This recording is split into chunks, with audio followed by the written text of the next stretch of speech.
సాయి.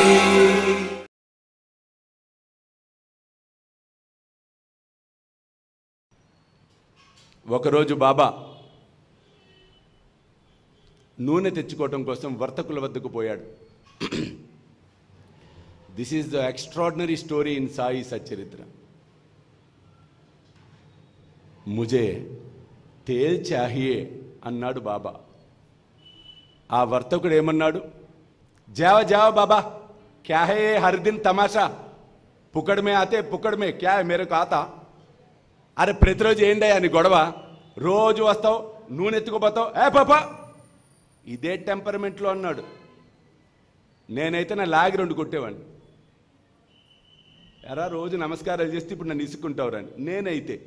నేనైతే ఆయనైతే ఏం చేశాడు చూపించాడు అక్కడ.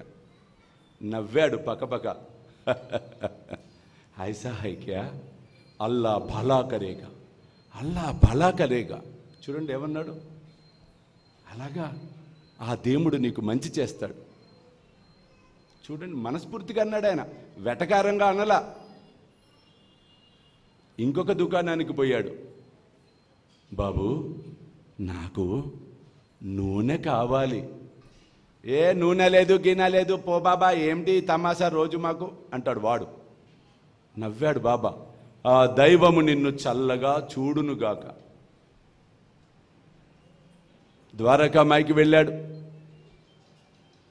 అక్కడున్న బాగోజీ సిందే అని కుష్టి వ్యాధి రోగి రోధించాడు. బాబా, సిరిడి గ్రామమంతా దీపావళి పండగ చేసుకుంటుంటే ఈ పండగ రోజు మన ద్వారకామాయి చీకటిలో ఉండవలసిందేనా?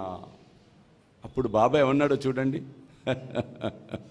వాళ్ళ పని వారు చేస్తే నా పని నేను చేస్తానులే.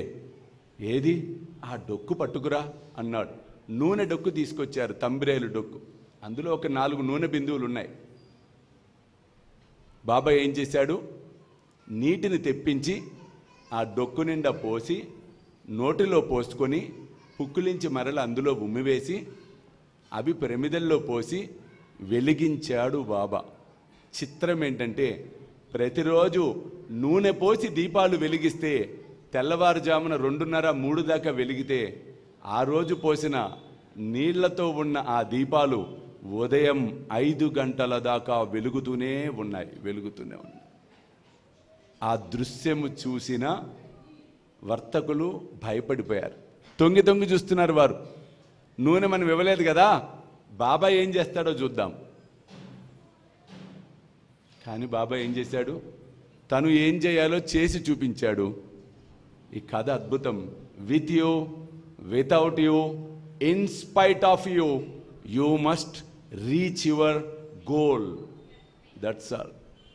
ఎవడు ఉన్నా, ఎవడు లేకపోయినా, ఎవడు రాకపోయినా నథింగ్ విల్ హ్యాపెన్. భగవంతుడనేవాడు, ఆ పైన కూర్చున్న సమర్థ సద్గురు సాయి బాబా చిట్ట చివరి ఊపిరి పీల్చేంత వరకు మనతో ఉంటాడు. మరల మనల్ని జన్మింప చేసి ఎన్ని జన్మలైనా మనకు తోడుగా నీడగా ఉండటం అన్నది ముమ్మాటికి సత్యం. అది విశ్వసించిన వాడికి, అనుభవమైన వాడికి మాత్రమే తెలుస్తుంది. చూడండి, అనుభవించిన వాడికి తెలుస్తుంది.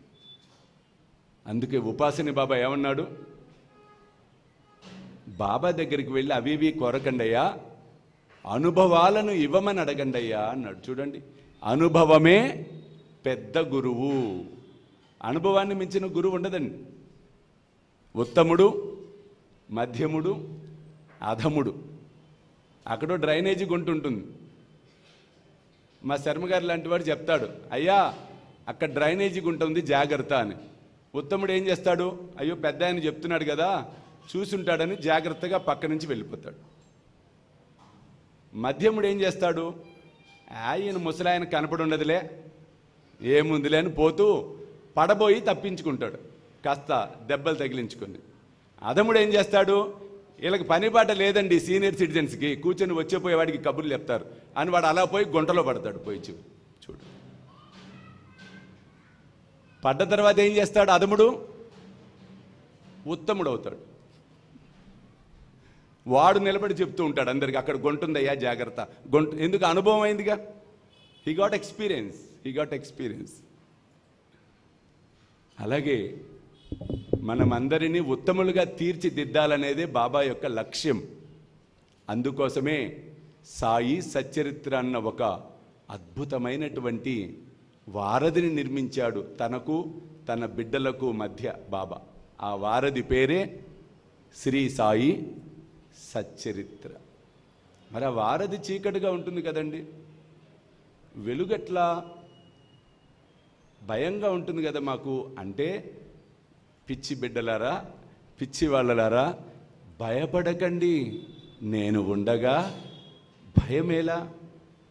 ఆ వారధిలో, ఆ ప్రయాణంలో వెలుగును నింపటానికే శ్రీ సాయి హారతులు.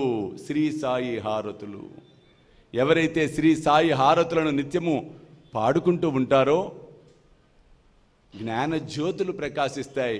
జ్ఞానము ఉదయించి ఆ సచ్చరిత్రలోని అంతరంగాన్ని, లోపల దాగి ఉన్న ఆనిముత్యాలను అందుకొని ముందుకు వెళ్ళటం అన్నది ముమ్మాటికి సత్యం.